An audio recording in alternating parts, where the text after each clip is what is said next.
Marcus Fox 256 tubaniriza mwina ababeerako nga mulewa video zaffe zetuteekayo mukola kyamenyo ddala era tusima bamikwano wano tuli wano ku the girls talk era nga manyi agange nze Rosemary naye nga manyi sibeera nzekka mbeerako n'omuntu gwe mbeera naye nga tukubaganya ebirowoozo era kayeyanju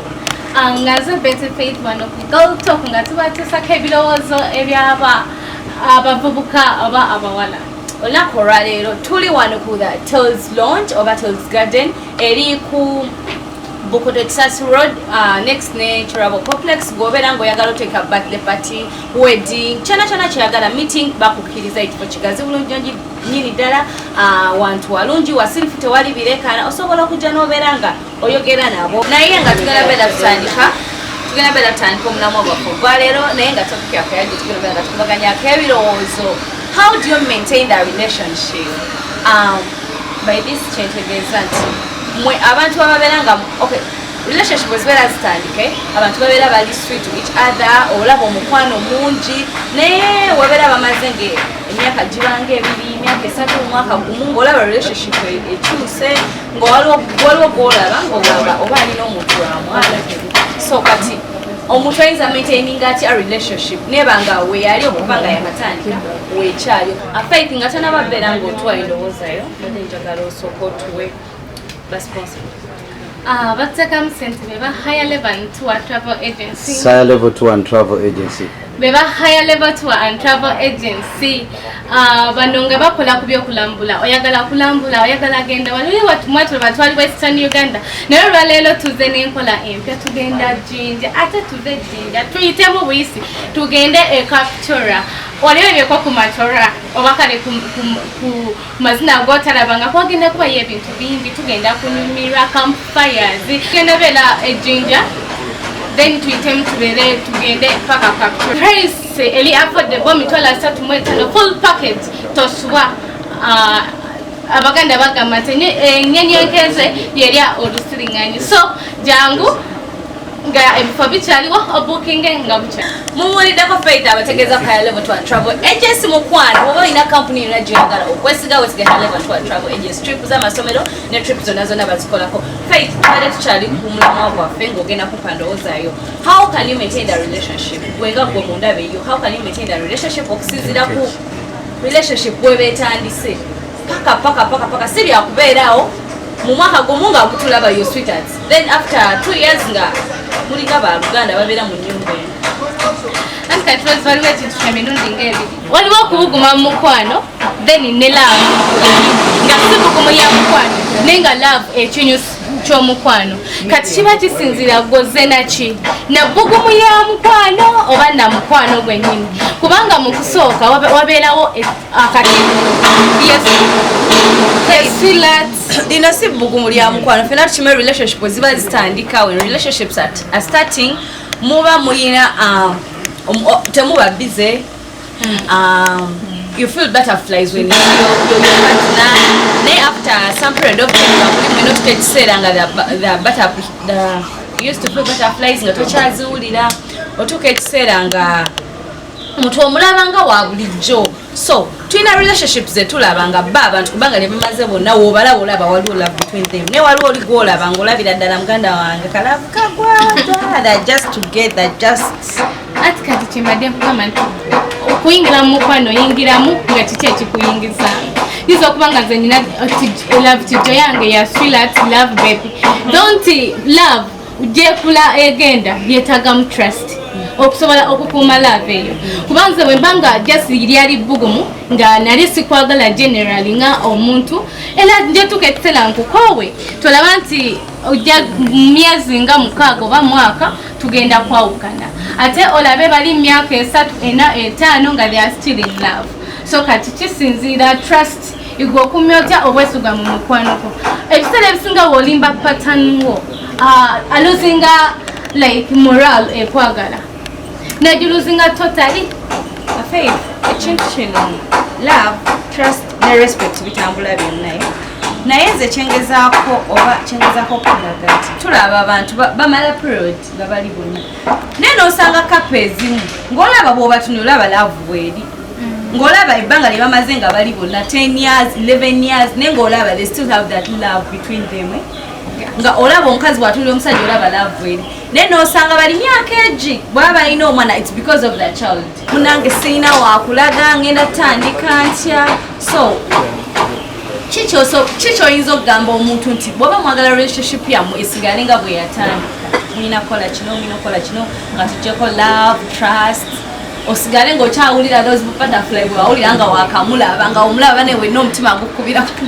anti kati waliwo bapatana balina empisa embi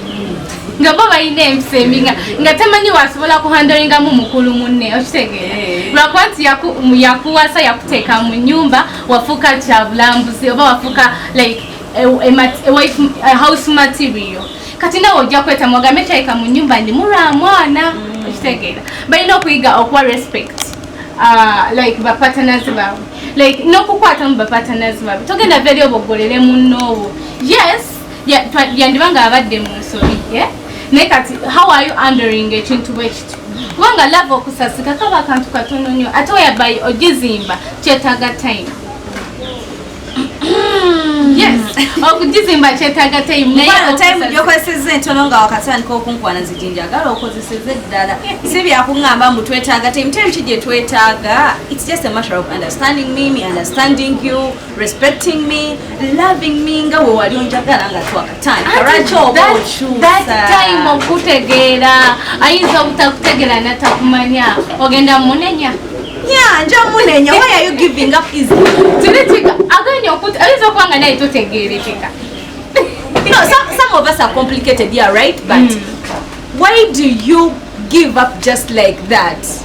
nogamba omuntu nogamba nze oyo omukazi ndaba mulabe noganza oyo omusajja tugatta nnyumba why you love someone wajja ng'oze mwagala naye akwagala why do you just give up nogamba kino si kyakisobola just like that ati kati kyobamanya nti omuntu okutuuka okwogera bwatu yali kyenagambye nti yayingiramu nga just bugumya love nga si love tegwali mukwano yakulaba bulabi nakwegomba nagamba I can try her naye nga it's not purposely of marriage yes it happened nemukolaki nemwefumbira naye nga his or she are looking out that's why a way out basobola kyekyoraki faith nkugamba omuntu ye don't get married just because your friends are getting married just because owulira okuze no just because ofunye olubuto kati olowooze nti muna nfunye olubuto nina beera no n'omusajja oli naye osobola n'omuntu naye nga kyagala beera naye for the rest of his being okitegera ye nga just akugamba akwagala naye nga kigenda beera kya that time so just because you're pregnant tekitegeeza nti you just have to move in with a guy no ogenda zezo marriage zetulaba nga mu mwaka gumu bamazazaalamu kagumu baawukanye naye okimanyi I can get pregnant like bazadde bange ne bangamba I go to omuntu eyanfunisa first talk to your partner before moving in no the partner is willing but bazadde banforcing I don't love the guy and kyesaga okulaga nti I'm a disobedient girl to my parents so nja kugenda any slight mistake jagenda okola tegenda kundeka mu relationship if you are above 18 you can talk to your parents you're not a kid anymore osobola tula n'omugamba olaba mami ate ekisooka kya byonna you have to talk to your partner first then nagamba kuba mulimu abamu just n'abavubuka abamu yaba alowooza engeri gyekizzeewo alina beera naawe naye nga muli mu mutima sigo gwabadde agala obeera naye yogera naye omugambe are you ready for this bwagamba mbu he's not ready then go back talk to your parents obwagambe kino wekiri but he's ready to take responsibilities of that baby but he's not ready to take me in no the thing is their parents abagamba sagala family affairs wale balabata family yagundi ngetwaziko wala afunidde olubuto okuluja so they will force things out then the family and you won't have any solution for that family yamwe genda swala nga muwala mwafairize mu bufumbo gye mwamukaka mumuleke yesalire tibawo tatisi yafumbirwa n'avaayo bubi byagana bugaali omusajja yalina ekisembi tulaba Bobby Wine mukazwe they have been together for 11 years nga bali legal married then 21 years nga bali bonna 9 years nga tebanafumbirwa bufumbwe ne yeno couple oli twayinanga Romeo Juliet Rose Jack but nabo bali kuzino couples zetulaba no tulinga omuntu agamba I want to be your Romeo I want to be your Jack naye kati kusaawa weno batugamba I want to be your Bobby Wine I want you to be my Bobby nti ye couple kati tuwa example gye tugamba nti bane bana abantu beeyagala bakwagaliza ogwa mukwano so kyekiremeze like church stopping the relationship endala obeera ng'ey'abantu 20 years n'abantu bakyalina love. No, bugumiikiriza. Abamu kufe tetuli bagumiikiriza mu relationship. Nti any slight ekujjamu. Olaba tuyinza okugamba nti Baby ne Bobby. Naye do you know how long we begumiikiriza? Meza kwanga they've been patient for them, so tebatunuulira ensobi ze bakoze. Like ensobi ebeerawo bas sorry ejja okitegeera, and they are understanding. Ebiseera ebisinga mu relationship Bobby yali understand. No, ekyo kiraga the way long they have been in their relationship. Yeah. Chikuwa that kyenkubuuza nti they spent 9 years nga they are not married, like legally married, then 11 years nga bali married nti bateekako empeta after 9 years. Kati gye emyaka 11 nga balina ki obweta bwabwe, gatako n'emyaka mmeka 9 nga just bali awo bali mukawondo kakubye edinisa. Naye gwe ki ekikuganye gwe tresi waabwe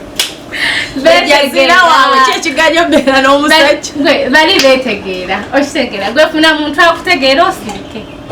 Lwaki batini mu relationship abeetegeera? Chete wakulira walala nakulira walala. Sometimes I cannot bear your ways, and I've said singa tosa bearing our ways zange so nagambe abasinga tuyina empisembi kyekyo kyenjagala tosa bearing up. Nensi nene abantu tuli bangi kyekigaana ofuna patana gwe mwe. Okay, kyembuuza, how can you maintain that love between you? Jemuba nayo nga mwakeera bajemuba nayo nga mwakwekwana nga kyakuyita baby nayo lubana ate abayina abaana batama tata Matthew tata Gundi mama Nareiso, please keep the color. Baneze njagala omuntu nga olaba ba owulira ku bwojjolo otimanyi waliwo abasajja batuuka ewaka nga baana badduka wansi w'ekitanda nga mama ayingira ekisenge.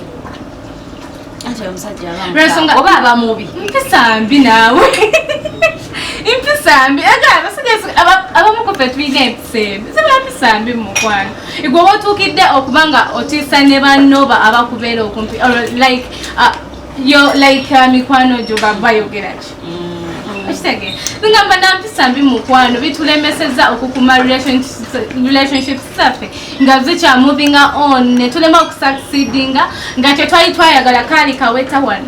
nga twakafuna obwangu bwaki mbale mmanyi nga tonnakafuna n'ozunga naye nga kyonna kyekiri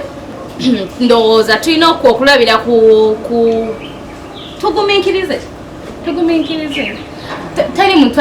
ali perfect 100%. Yes, mubamu kali nti maybe akola kiri tumugumiikiriza.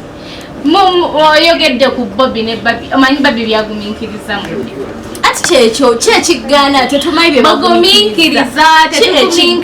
twagala okukiddukamu nga bukyali kyekigaana obeera Baby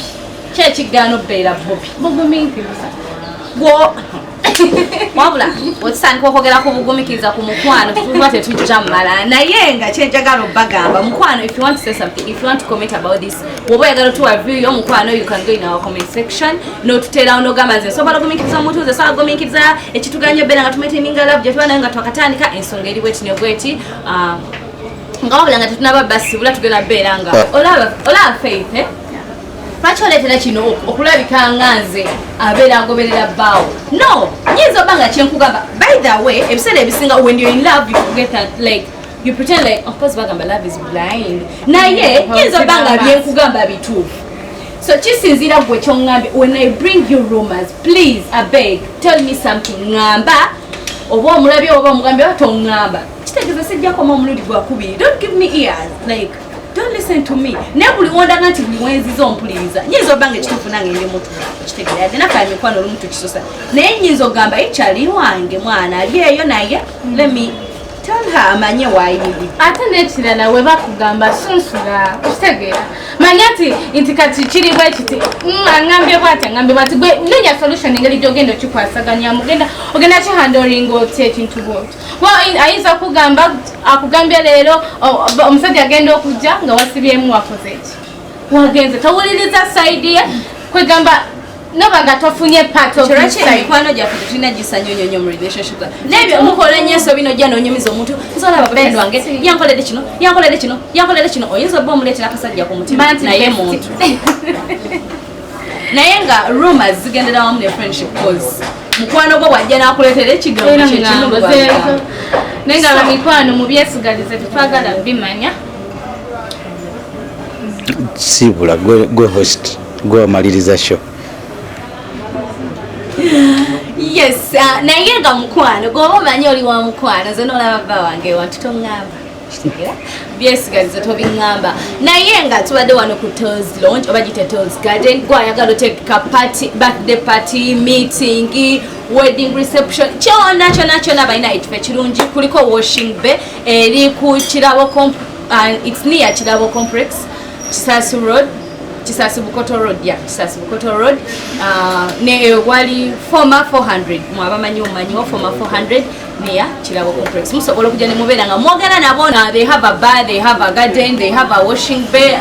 mulaba ebyokunywa byowa ebiri kyona kyoba oyagala ogenda beera ng'osobola okifuna bw'obeera ng'olina pati basobola okufumbira emmere bw'obeera ng'oyagala kujja ne catering n'abafumba ababo nakyo bakikkiriza kiri gy'oli wabula gwe ekyoba olina okukola jangu mwogere omanye ebyensasula omanye booking ziba zitya buli kimu kyonna ojja beera nga ojja funa services ennungi, trust me on that.